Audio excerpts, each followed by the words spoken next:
Ever see somebody around your neighborhood often enough that they look twice at you when you aren't wearing sweatpants? I might need to start getting dressed more often. I think you should, Sarah. Here we are, still recovering from spooky season, and the shelves are already stocked with eggnog and candy canes. Life comes at you fast, y'all. I sent a scary Twin Peaks video clip to a friend, and she's still mad at me. Note to self, don't scare your friends. Who authorized making a toilet seat out of the coldest material known to man? As the Cheshire Cat once said, we're all mad here. And we really are. Have such a good day.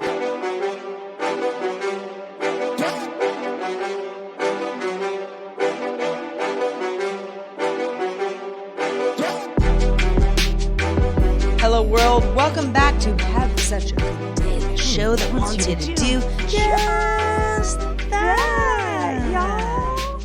Yeah, man, you just joined the show that unpacks the absurdity of everyday life. Small talk, big talk, all the talks in between. We're so excited to be here, Sarah. 213, not an exciting episode number, but we'll take it. Hey, 213 is the clip. That's a song. I don't really remember what it is, but it is like a cool area code in Los Angeles. Oh, true that. So here we are, Heather You and your Frank. area codes. We are unpacking absurdity, and probably Of everyday bringing a life. little absurd to everybody's doorstep. But why not? You know, why the heck not? We might pepper in some joyous moments, some funny, wacky, weird things, and then, we'll try to laugh so we don't cry, because who wants to cry? I don't. I mean, how y'all doing out there? I mean, hey, if you're crying, that's cool. No shame in that game. We won't laugh if you're crying. Certainly not. No. How is everybody doing? That is always the question.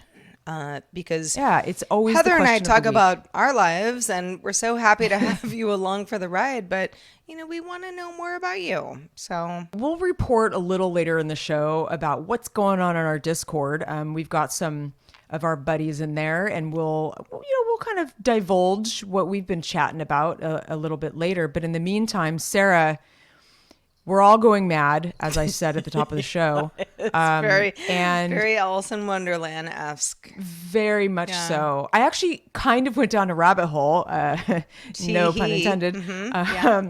And I was reading some quotes the other day, and I haven't read that book since I was pretty young. A kid, I think. But man, that writing is just, it's so, so, so good. It always impresses me kind of rereading some of that stuff as an adult. And you're like, how did you write that? It is such a wacky, interesting, just very unique tale. And I'm always just very impressed. It is. But speaking of wacky and mad, and the Cheshire Cat, well, I have a couple cats here at my house. They're my deadbeat roommates most of the time. One of them is sitting in my lap right now. Is it Char which could Char? become a problem. It's Char Char. He's pretty needy. He likes to be where I am at all times. And yesterday he took it to another level. And I turn on the shower, and it's sort of like one of those showers that's, it's like it's a walk-in shower. So it has like a door, and I open the door, I turn on the shower to heat the water, and I'm, getting undressed, and I turn around to go in the shower, and he's in there.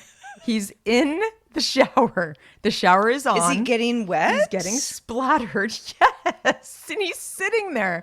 I will send you a video. In fact, I'll share it on Discord. He is such a nut. It's like, and I get in the shower with him, and it's like I try to like be careful, because when I'm under the water, it's splattering him even more. He finally won it out, but what a nutball this one is. I'm telling you. Oh gosh. Yeah. I've got a strange cat myself. Ralphie the cat he's got a screw loose. That's what we like to say about him. But he's cute. He's a fun cat. He has six fingers, six claws, right? Well, yeah. I think normally cats have 4. and he has 6 Oh, yeah, on the okay. front and 5 on the back. So he's a polydactyl, but he's also like a rare polydactyl. But this is not why I adopted him. Is he a cuddle bug? Oh my Is he like a gosh, lap is he cat, or is he ever? more? He's the cuddlest bug. It's something about these black cats. Well, black and white, I don't know, but my Charlie wants to be held when I'm cooking. It's weird. Right when I get in the kitchen, I put my apron on and I'm like starting to do things, he gets so verbal. And he's not hungry, it's not, and he just He wants just to be wants to be held. part of the group. I guess. And so I brought a stool in the kitchen so he can sit on it while I'm like cutting, vegetables. But he wants to be held like against me. And I'm like trying to tell him, I can't do that. I need my hands. I mean, imagine it being a human. No, I know. God. My point is he's mad like the rest of us. But I did get a suggestion from a cat friend of mine who actually has the same experience when she starts cooking, and she puts her cat in like a carrier against her body, like a Bjorn kind of thing. I don't know if I'm there yet. I'm not sure I want to do that, but I don't know. We'll see. I'll keep you posted. Please do. Appreciate that, Heather. And good luck to you, Charlie.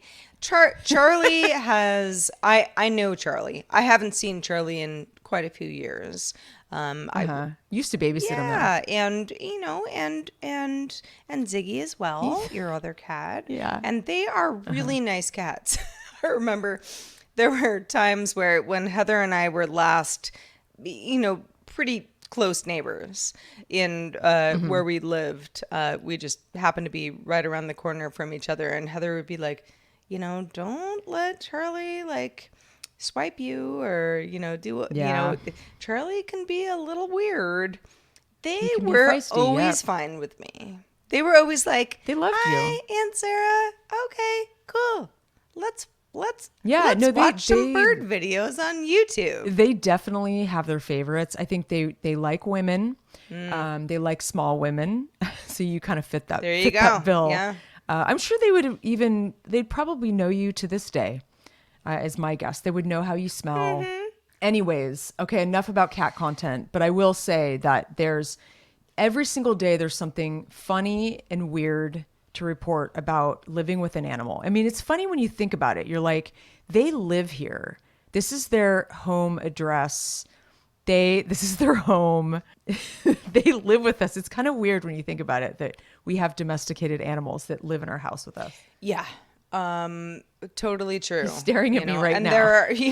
There are people who are like, I'm not really a pet person. And, I used to back in the day be like, how can you not love animals? I don't think those people don't love animals. They're just like, I can't have that in my home. I can't. It's too much, which is how I would feel about a human infant in my home, where I'd be like, oh my gosh, we have no room for you. Oh no. Yeah. Well, I think it's like some people are allergic. I have a friend who really does have a little bit of like OCD when it comes to, like fur being on, around the house, like the dander. Look, we're all dirty fiends. So I don't think you're going to ever keep the dirt out of your house. So that's what I have to say. So how's everything going with you, Lanes? Doing well. Hanging out. It is fall in Sonoma County, California, and it's quite lovely. I bet. However, I do have a story to tell you all, and I'm gonna start it right now. If you're ready, here it goes. So I am thinking about relocating back to LA. And, that requires,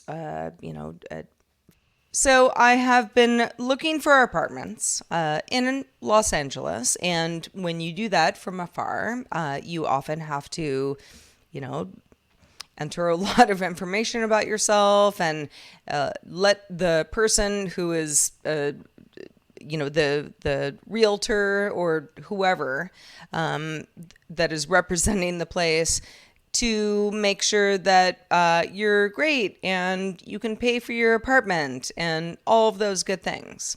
Anyway, so there was a place that a friend of mine, actually, I didn't see it on my own, but a friend of mine is also moving to LA, relocating from somewhere else.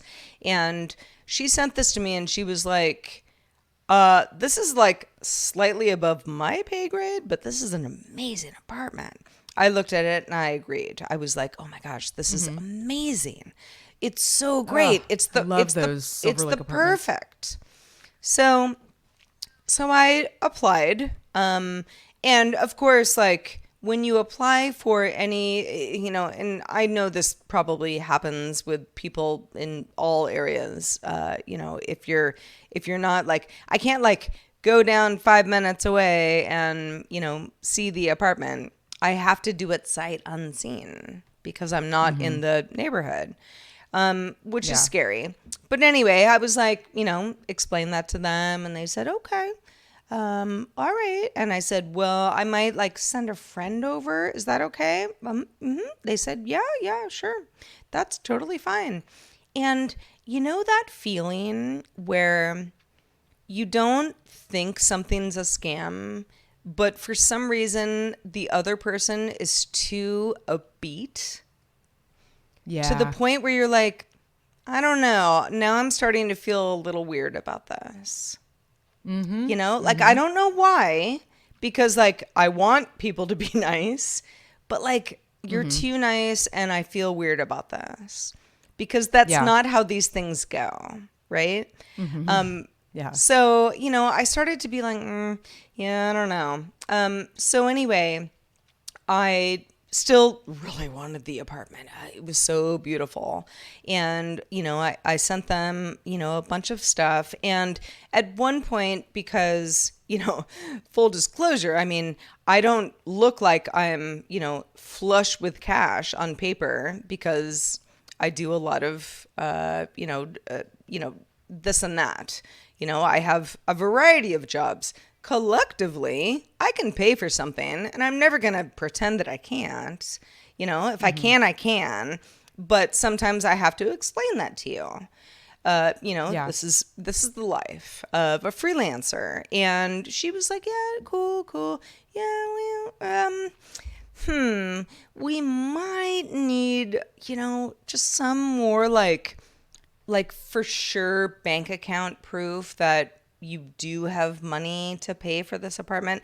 And trust me, when I say this is not like some like insane apartment, right? This was something that as a single person, one would pay for, and you cobble money together and that's what you do as a renter. I said, all right. Well, gosh, and this and that. And she was kind of like, yeah, I just feel like the management company will want a little bit more information. And at that point, the light should have gone off in my brain when I was like, what management company? Aren't you the management company? Like, who am I talking to?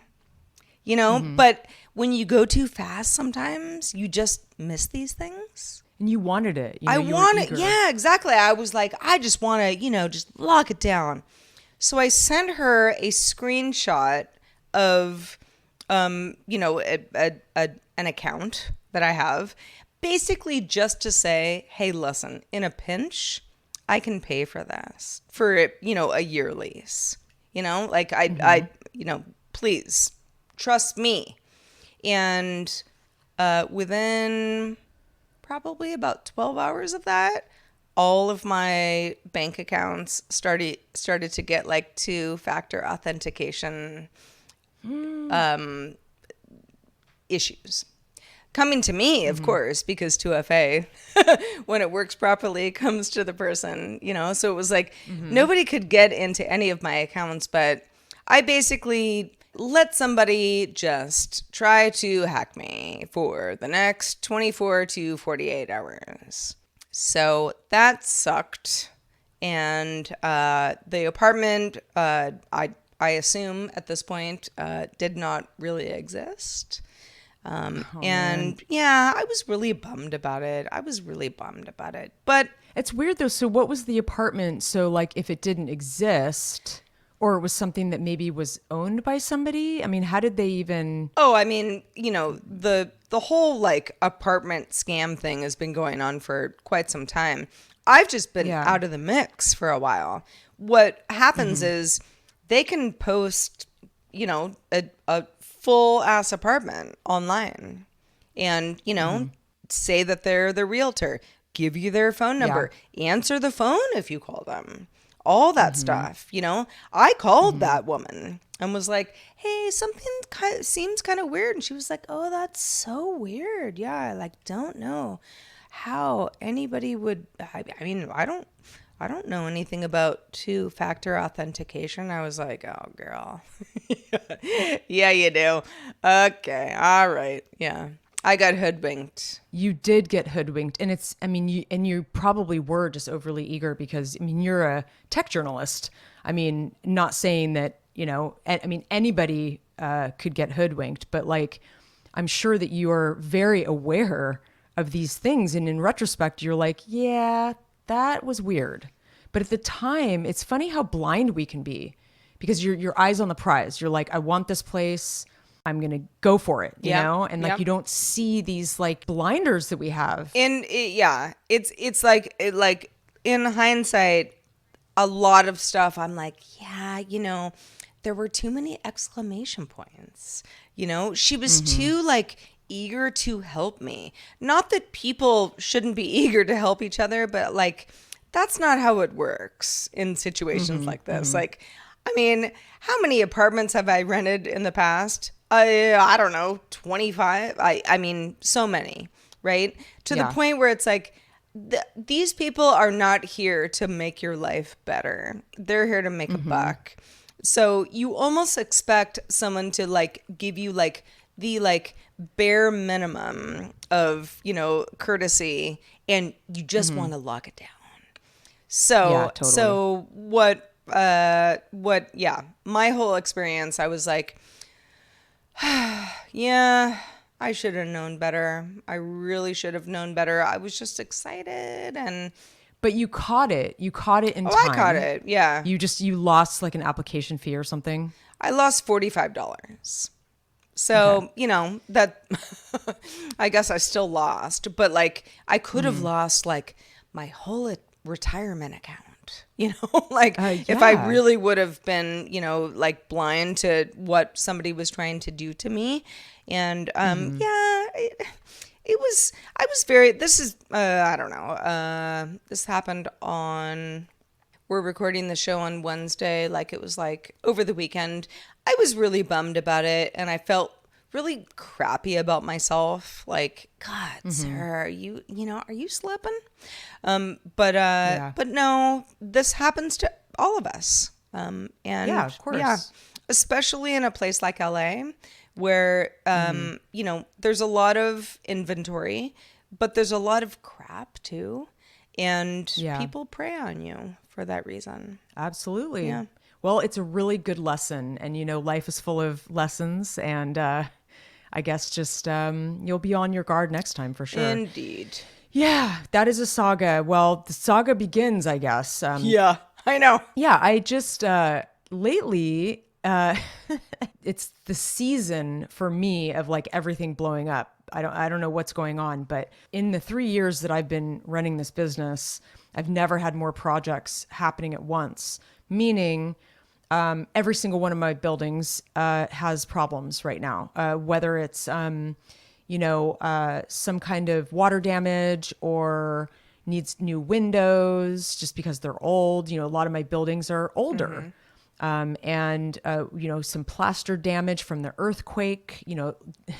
There's been quite a few earthquakes up here in the last. I've never even been in a place that has had this many earthquakes. I'm like, wow, this place is seismic.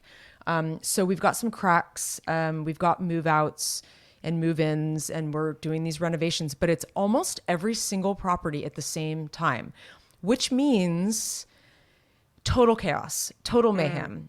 Because if you think about it, if you've got on a normal few months of work, I've got maybe 4 guys out there 4 or 5 that are working on a variety of things, like some emergencies, maybe a pipe broke or, whatever.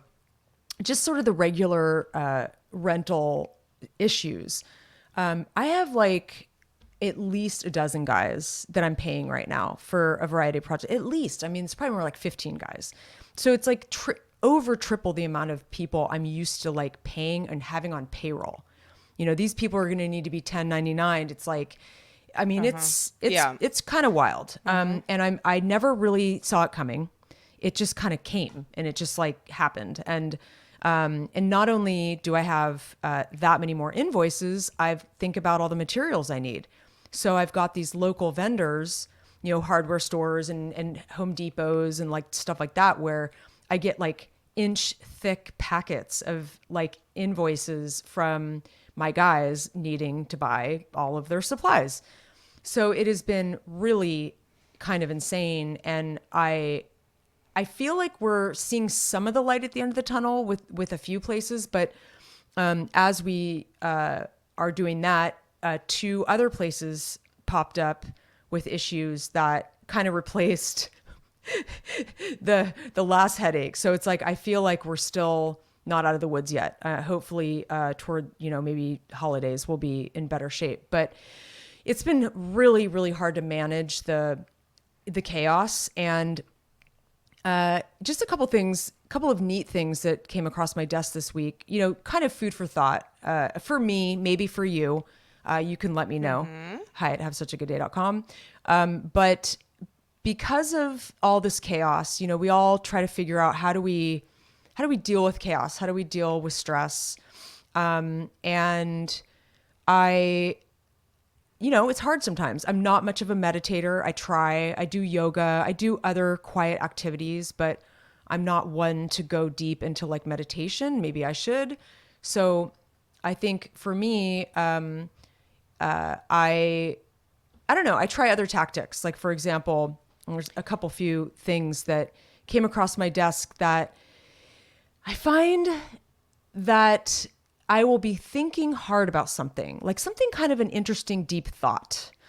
And then a stupid newsletter lands in my inbox discussing exactly what I was thinking about. This happens a lot. And I don't think I have like some amazing like finger on the pulse of things. I just think we all kind of collectively think of things, and some people sit down and write about it and some people don't. They just think about it.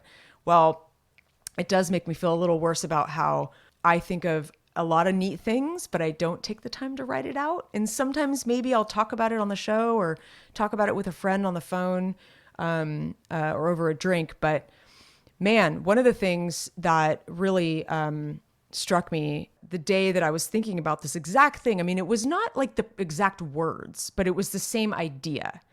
I probably would have chosen different words if I were to write it out. But this one in particular, this newsletter was via Heather Havrilesky. I don't know if you've heard of her. She's a writer. I think she's in the East Coast. She was talking specifically about staying open to delight.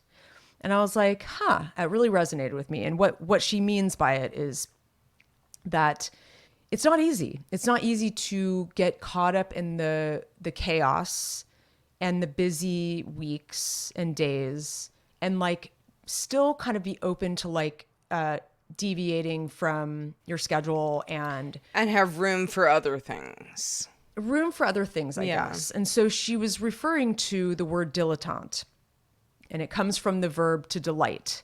And a friend of hers asked her, as in to delight in many things at once. Yes. So, because often people get so hung up on mastery when all that really matters is delight. And I really love that because that is so me. I do not master anything. I dabble here, I dabble there. You master plenty of things, but I know what you mean. Master of none, dabble in many. I don't have one thing I'm mastery. I guess I'm not a master at one thing. Like I'm not a writer and I write books and I, there's a lot of focus that I don't have for one thing. Yeah. I am really good though at, despite my crazy schedule and all the just chaos, I always try to look for those moments of delight. Like in a daily sense, I try. I'm pretty good at, even a family member told me this the other day, that I really do seek, good times, and life can be very humdrum. It can be very, very monotonous. And I think I look back on my life and I feel like I've always tried to, no matter what's going on, even if it's way worse than I'm portraying my life, because, obviously it can get way worse. I always try to keep myself open to great, like, pleasure and fun. And that maybe is my meditation. And I like that. it's just sort of like, it reminds me, you have to be reminded. I have to constantly remind myself and other people.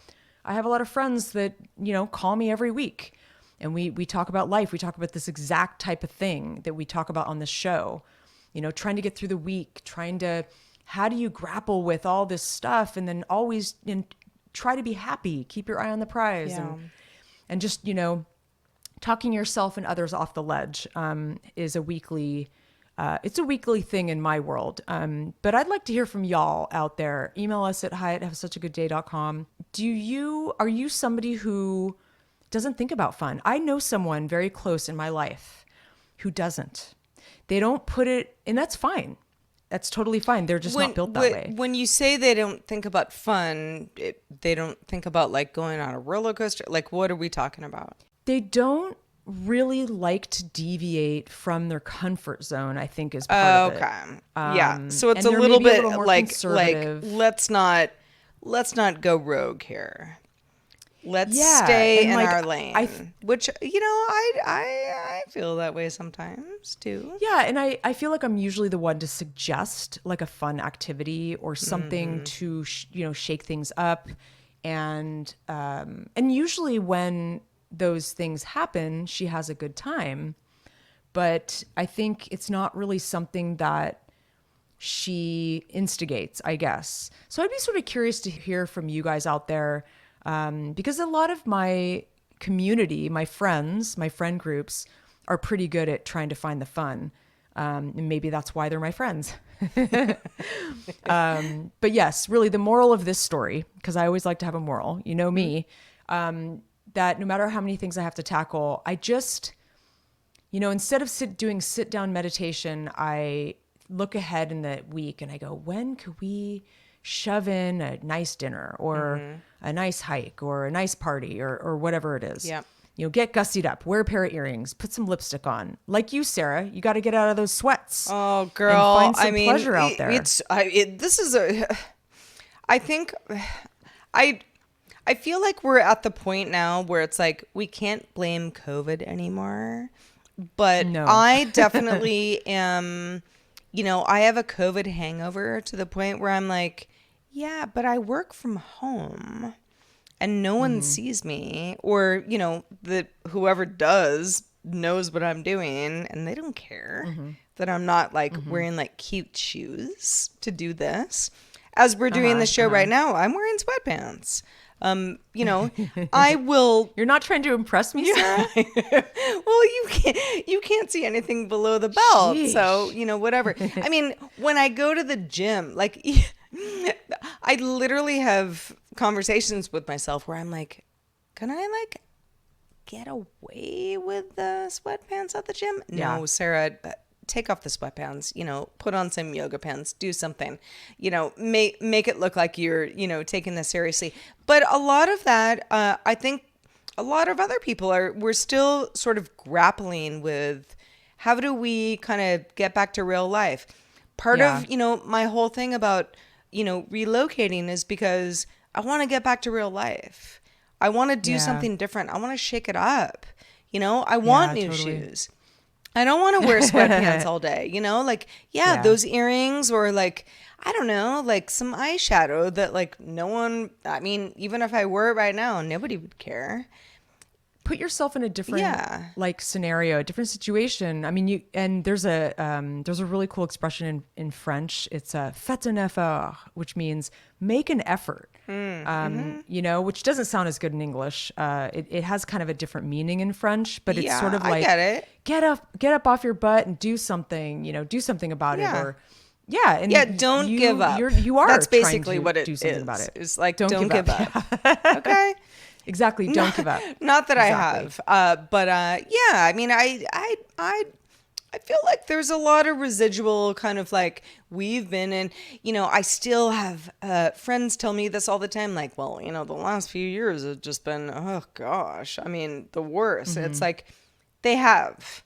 And they might continue to be in some other way, but we kind of have to like look alive, you know? Yeah, look Let's look alive. Yeah, look alive. alive. In fact, today I put on a pair of earrings that I normally would not wear if I was just like working from home, which I've been doing all day. But it feels good. Like I try to make an effort because I get really tired of wearing yoga pants and like the same hoodie that I just throw on that's on the chair. It's like I start to feel like Like, gross. I'm like, yeah, I need to change my like, clothes. have you ever been in that position where you're like, well, I mean, it's the hoodie I like the most, and you're kind of like, sniff, sniff, it's fine. And then you're like, Yeah, gosh, no, even what am I doing? Yeah, you gotta switch it up. And even, for a while, I think I wore the same sweatshirt for a week, and it didn't smell, but it was like my boyfriend was like, you have like 10 sweatshirts. Can't you just like change it up for once? I love him being like, gently, like, And maybe he another didn't say it even like that. sweatshirt. Yeah, he said it in a very kind way. It was sort of a little nudge, like a friendly nudge, but it makes you feel better too. And frankly, I think I've almost, in a way, leaned into fashion more, being in a place where I can't be fashionable, or it's harder to be fashionable because I that's kind of cool. live in the country. Yeah. And I think that because it's such an art form, it's a form of expression for me. And I'm fighting it. I'm fighting, I don't want to wear like muddy boots all the time, Like I want to be a woman. I want to be I want to be like a fashionable woman on the Well, town, you are fashionable. enjoying herself. You are. I mean, you always have been. Yeah. Yeah. You're in. It's going to be and something that you're gonna have to think about. Because I know. sometimes you're gonna have to wear those galoshes because it's muddy. Yeah. I don't know. I mean, wear cute shoes and ruin them. Like you're not gonna do that. So No. yeah, but I know what you mean. It's a balance. Everything's a balance. It is. Everything is a balance. Yeah, gosh, sometimes it's just you got to laugh at all these things. You do until you don't cry. Speaking of laughing, Heather, I don't know how much you've ever played Grand Theft Auto in the past. Oh. A lot. Well, I have never. I know what the game is. Grand Theft Auto 6 is coming soon. And when I say soon, I say maybe in the next couple of years.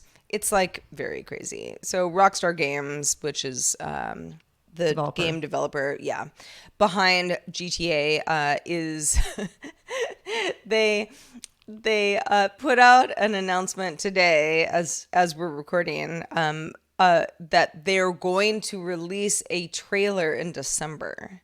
I mean, boy, you gotta really care about your brand. If you're like, hey, everybody, it's been 10 years. Next month, we'll release a trailer to let you know more about the game that will be released at a later date. Yeah. Well, it's funny that you would bring up a video game news because this is sort of like the antithesis of what you care about. Ironically, it was sort of the only game that I played in my adult years. I grew up on like the NES and the Intellivision, Atari, all that stuff. I loved games when I was younger. And I worked in games, worked at G4, worked on a lot of video game programming as a young adult.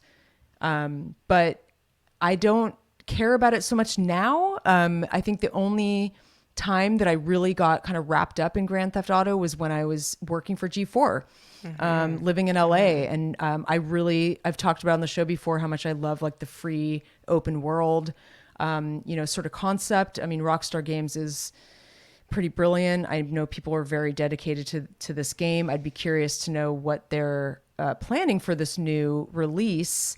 But yeah, it's weird. I feel like it's hearkening me back because video games are so not part of my life now. Like they're just so far removed from what I think about now. Yeah. Yeah. I made some jokes to somebody that I know would care very much about like some GTA new offering. And he was like, I said like, oh yeah, like, don't you like run over people in the game? And he's like, oh, you always could. Yeah. Like, I mean, that's like part of it. Or I'm like, Yeah. okay. Yeah, you can like steal cars and Steal steal cars, like motorcycles carjack and people, like rob people at convenience stores, like weird stuff where I'm Yep. like, I get it. And if it's like cartoonish enough, then I don't think that it's something that, if you were to really like the game, you're not going to like become a carjacker in real life kind of stuff. But, my friend that I was talking to, he was like, well, I mean, when's the last time you played this game, Sarah? And I'm like, well, I never have. I mean, I know what it is because it's always been a little, on the cusp of like, is this appropriate? But it's also very, very popular. And I was like, yeah, I never played it. And he's like, it's not really cartoonish. It's actually quite lifelike. And I think that's why people like it. It's truly a place to like, just like be a degenerate. And then, Totally. and then You can just roam. Yeah. And like, and it's, you're not supposed to like make, these like, big decisions about like, is this ethically right? Like, it's not that kind of thing. It's like you're actually just really having fun and then you get out of it and that's the end of that. I don't know if everybody feels that way about it, but I hope so. Yeah, I mean, I think it's definitely the one game that I like to play as an adult, like a older adult. I found it to be very liberating to just run around. You could jump in the ocean, just jump in any part of the ocean that's in front of you and come across like an amazing underwater like adventure. There's like a treasure chest or a shark or like, and you never know what you're going to get. And if you do it again, it's different. I mean, it's literally like real life. Like you're cruising along, nothing, I don't think anything is the same twice. And it's fun and weird and you run into weird people and it's truly, Sarah, I think out of all the games, this might be a fun thing for you. I don't love the shootout stuff because you do have to like actually get into these shootouts. That's my least favorite part. I'd always give the control over to like whoever I was dating at the time because I never really liked doing that. Shoot this guy for me, babe. I don't want to do it. Yeah, exactly. I did. That's exactly what I would do. I'd be like, I can't do this. Anyway, well, enough about that. I definitely am feeling the midweek slump. But I'm going to pick myself back up for the weekend. There's some fun stuff. The holidays are coming and trying to solidify some plans. Mm-hmm. We're invited to this kind of big Friendsgiving up the road at this fabulous house. Great people. They throw great parties. And we're actually heading to New Orleans very soon here in about, I guess less than 3 weeks. That'll be fun. I won't be traveling on my own this time. I'm bringing my boyfriend, Elijah, and we're going to be visiting some friends out there and should be a fun adventure kind of before the holidays. And then I think on the holidays, Christmas and whatnot, we're kind of just going to sink in. We're going to like read a book and make some fires and I don't know. What's that really fun concept for Danish people, or what is it? Danish, the hygge. I can't pronounce. I don't remember the pronunciation, but I don't know what it is. The coziness, the snuggliness of life. We're gonna lean into that. Yeah. Well, as always, everyone who is a patron already knows that you directly support our show. We love y'all. We would like more of y'all. If you know somebody who might like the show, send them our way. Send us their way. Do whatever whatever you gotta do. But patreon.com/have such a good day is where to find out more about how to do that. At the very least, you get an ad-free version of the show. Sometimes people just don't like ads, so that's a great way to do it. And you can get into our Discord, and there's some other fun goodies as well. As always, if you have ideas about the show, if you have feedback for anything we talk about on the show, certainly our Discorders, we're always talking amongst each other, but you can also email us hi@havesuchagoodday@gmail.com. Yeah, and what is nagging you guys lately? I mean, we're always grousing about our lives and the things that are on our minds. Tell us, and we will grouse with you. Email us at hi@havesuchagoodday.com. And until next time, which will be here before we know it, I will remain Heather. And forever. I will be Sarah forever. Have such a good day. Bye. Stay weird.